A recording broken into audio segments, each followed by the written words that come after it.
બદલ એટલે શું? જે કસોટી આપણા જીવનમાં આવે એ કસોટી મહાપુરુષોના જીવનમાં પણ ચોક્કસ આવે. પણ દ્રષ્ટિ બદલવી એટલે શું? કે જ્યારે શિષ્યના સામે કોઈ અપશબ્દ કહે, કોઈ કસોટીનો સમય આવે તો એ પોતાની બુદ્ધિથી નિર્ણય ના લે, એમ વિચાર કરે જો મારી જગ્યાએ મારા ગુરુ હોત તો આનો ઉત્તર એ શું આપત? જો મારી જગ્યાએ મારા ગુરુ હોત તો આ પરિસ્થિતિમાં શું કરત? એમ વિચાર કરીએ તો એ જે દ્રષ્ટિ આપણને પ્રાપ્ત થાય એ દ્રષ્ટિ જ આપણા જીવનને બદલી શકે. કારણ કે પ્રેમનો મતલબ શું છે? પ્રેમનો મતલબ છે સામે વાળાના સુખ માટે એને અનુકૂળ થવું. આજે તકલીફ એ છે અનુકૂળ કોઈને થવું નથી, આખી દુનિયાને પોતાને અનુકૂળ કરવી છે. વાતો પ્રેમની આપણે કરીએ છીએ પણ જીવીએ છીએ મોહમાં. વાતો સ્નેહની કરીએ છીએ પણ જીવીએ છીએ આપણે મોહની અંદર. આજે આપણે ભલે પ્રેમની વાત કરતા હોઈએ પણ આપણો પ્રેમ નહીં, એ તો છલાવો છે. એને મોહ કહી શકાય કે જે એકવાર તો વધે ને એકવાર તો ઘટે. અને પ્રેમ શું છે? પ્રતિક્ષણ વર્ધમાન, જે પ્રતિક્ષણ વધતો રહે.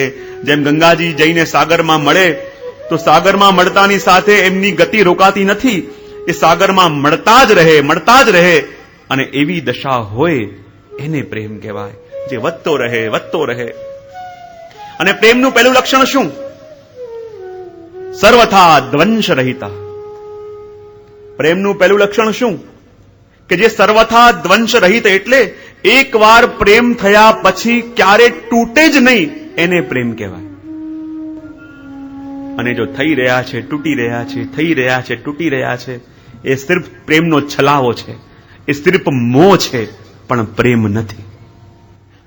જે થયા પછી ક્યારે તૂટે જ નહીં, અને તૂટે નહીં એટલું નહીં, તૂટવાનું ચોક્કસ કારણ સામે હોવા છતાં પણ તૂટે નહીં, એ પ્રેમ. એટલું બધું સામે સશક્ત કારણ છે કે સામેવાળાને તો લાગે હવે આ વસ્તુ બની ગઈ જીવનમાં, આ વસ્તુ એને કરી, હવે તો એનો આ પ્રેમ રહી જ ન શકે.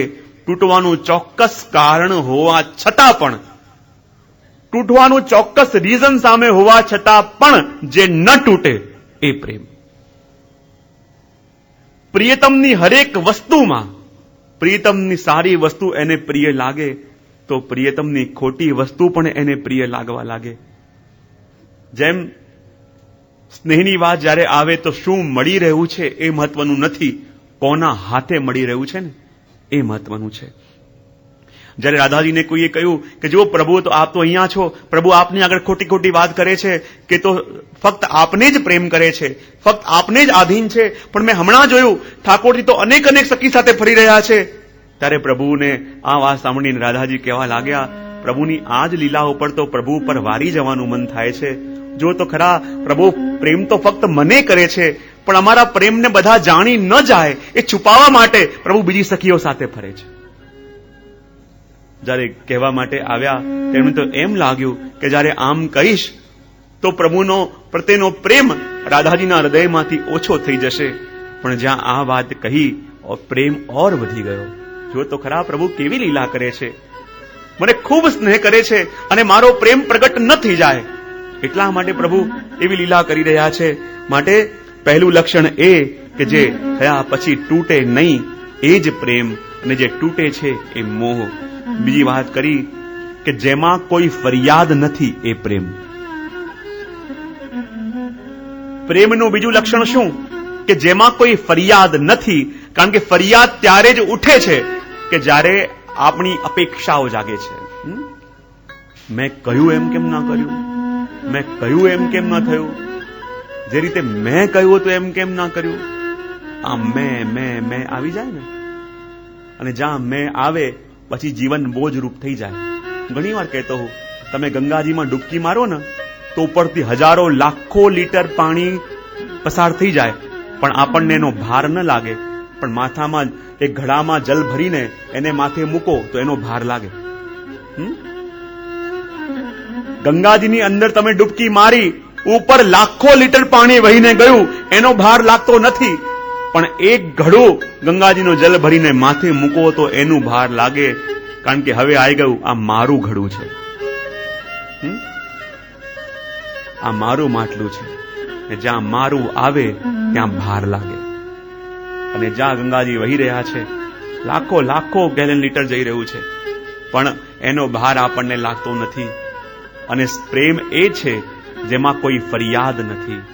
અને હંમેશા જેનાથી વધારે આપણે પ્રેમ કરીએ, સૌથી વધારે ફરિયાદ પણ આપણને એના માટે જ હોય છે. અને પ્રેમનું લક્ષણ આ છે કે જેમાં, જેમ મેં કાલે કહું, ફરી ફરી યાદ છે પણ ફરિયાદ નથી, જેમાં કોઈ કમ્પ્લેન નથી. પ્રીતમ જે કરે છે, પ્રીતમ જે કહે છે એ બધું અનુકૂળ લાગે. અને વાસ્તવમાં પ્રેમ આપણને થયો છે તો અનુકૂળ બધાને કરવાનું છોડીને પ્રિયતમને અનુકૂળ થવા લાગે. ભેગા માયા ગુસાઈજી પાસે શું કરું, મારા સ્વામી, મારા ભાષા મારાથી વિરક્ત રહે છે, તો એ મારા વશ થઈ જાય એવું કંઈ બતાવો ને. ગુસાઈજી કાગળમાં લખીને કંઈક આપ્યું અને બાદશાહને આપ્યું. બાદશાહે પહેરી લીધું અને ખરેખર પહેરવા માત્રથી એ બાદશાહને એ રાણી સિવાય બીજું કોઈ દેખાય જ નહીં. બીજી બધી બેગમ કહેવા લાગી, ચોક્કસ આને કોઈ કામણ ટોમણ કર્યા છે, એને કારણે આ મારા જે રાજા છે, બાદશાહ છે, આના વશ થઈ ગયા. બોલે આપને કઈ પહેરવા આપ્યું છે? બોલે હા. બોલે જુઓ એમાં શું છે. અને જ્યાં તાવીજ ખોલ્યું, અંદર એક ચિઠ્ઠી નીકળી જે ગુસાઈજી આપી હતી. અને જ્યાં ચિઠ્ઠી ખોલીને જોયું, એમાં લખ્યું હતું કે કામન ટોમન ટોટકા સબ કછુ ડારો ધોય, કામન ટોમન ટોટકા સબ કછુ ઢારો ધોય, પિયા કહે સો કીજીએ આપ હી વો બસ હોય. આ કામન ટોમન ટોટકા બધા મૂકી દો, તમારા પ્રીતમ જે કહે એનું અનુસરણ કરવા લાગો. પ્રીતમને જે ગમે એ પ્રમાણે જીવા લાગો. પ્રીતમને અનુકૂળ છે એ પ્રમાણે અનુકૂળ થઈને જીવન જીવા લાગો. આપોઆપ સ્વામી વશ થઈ જશે. હમણાં ક્યાં કહેતો હતો કે એક કોઈ નવી કોઈ છોકરીના લગ્ન થયા હતા અને એક આચાર્ય પાસે આવ્યા, કહે કે આને સાસરે મોકલવાની છે, આને કંઈ કહો ને. તેમણે એટલું કહ્યું કે જો આટલું કામ કરી સાસરે સુખી રહેવું તે બોલશું. બોલે લગ્ન કરીને સાસરે જાય તો 6 મહિના સુધી તને કોઈ કંઈ પણ કહે હા પાડજે, ના ન પાડતી. બોલે પછી તું કરે કે ન કરે પછી વાત છે, પણ જે પણ કહે તારે ના નહીં કહેવાની, હા જ કહેવાની. પેલું કે આંધી શું થશે? બોલે કરીને જોજે.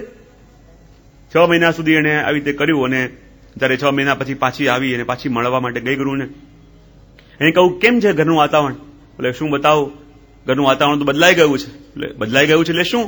બોલે 6 મહિના સુધી મારા બધા ઘરના લોકો જે પણ કહે હું હા હા હા કહું, અને હા હા સાંભળીને એ લોકો એટલા બધા ટેવાઈ ગયા કે 6 મહિના પછી એ દશા છે કે હું કંઈ પણ કહું અને ઘરના લોકો કે હા હા હા થઈ જશે.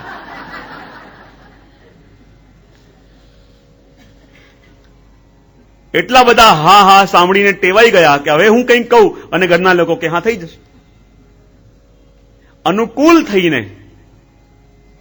જીતવાનો પ્રયત્ન કરીએ, લોકોને અનુકૂળ કરીને નહીં. એટલે પ્રેમનું બીજું લક્ષણ. ત્રીજું લક્ષણ બતાવ્યું, પ્રેમ હંમેશા પૂર્ણ હોય ને ત્યાં ભાષામાં થોડી વક્રતા આવી જાય. જ્યાં પ્રેમ પૂર્ણ હોય ત્યાં ભાષામાં થોડી ટેડી ભાષા પણ થઈ જાય. આપણને લાગે કેમ આવું બોલે છે, પણ ભાષા આપોઆપ એની વક્ર થઈ જાય, ટેડી ભાષા થઈ જાય. અને બધા પ્રેમીઓની ભાષા ટેડી જ હોય, કારણ કે શ્યામ સુંદર પોતે ટેડા. તો ટેડી તલવાર રાખવા માટે મ્યાન પણ ટેડી જોઈએ ને. ટેડી તલવાર હોય વાંકી ચૂકી, એને રાખવા માટે સીધી મ્યાન ના ચાલે, વાંકી ચૂકી જ જોઈએ. નથી આવતું? પ્રભુના ભક્તો પણ ટેડા પ્રભુ જેવા. વૃંદાવનમાં એક થઈ ગયા જેને કહેવાય શ્યામા સખી, બહુ મોટા સંત, અને બિલકુલ ગોપીની જેમ રહેતા, બિલકુલ સખીની જેમ રહેતા. પ્રભુના વિયોગમાં રડતા રડતા લાંબા લાંબા એમના કેશ થઈ ગયા, અને બિલકુલ જેમ ગોપીઓ પ્રભુને શોધતી એમ વૃંદાવનની ગલીઓમાં જાય, એક એક વૃક્ષોને ભેટી ભેટીને રડે કે શ્યામ ક્યાં ગયા? શું શ્યામ મારા અહીંયાથી ગયા છે? શું મારા શ્યામ આ પથથી ગયા છે? તમે મારા શ્યામને જોયા છે? અરે કોઈ તો મારા શ્યામનો મને પતો બતાવો. એવી દશા એમની. એકવાર જયારે એ જ વૃંદાવનની ગલીઓમાંથી પસાર થઈને જતા હતા અને એમની જે લાંબા લાંબા કેશની લટો હતી ત્યાંની ઝાડીમાં ફસાઈ ગઈ. અને જેવી ઝાડીમાં ફસાઈ ગઈ અને એમને લાગ્યું કે મારા તાપને સહન ન કરી શક્યા અને ચોક્કસ મારા શ્યામ સુંદર પધાર્યા છે, અને આવીને એમણે મારી કેશની લટ પકડી લીધી છે અને ઉભા ઉભા કહેવા લાગ્યા, હે શ્યામ, આમ કેશની લટ ન પકડી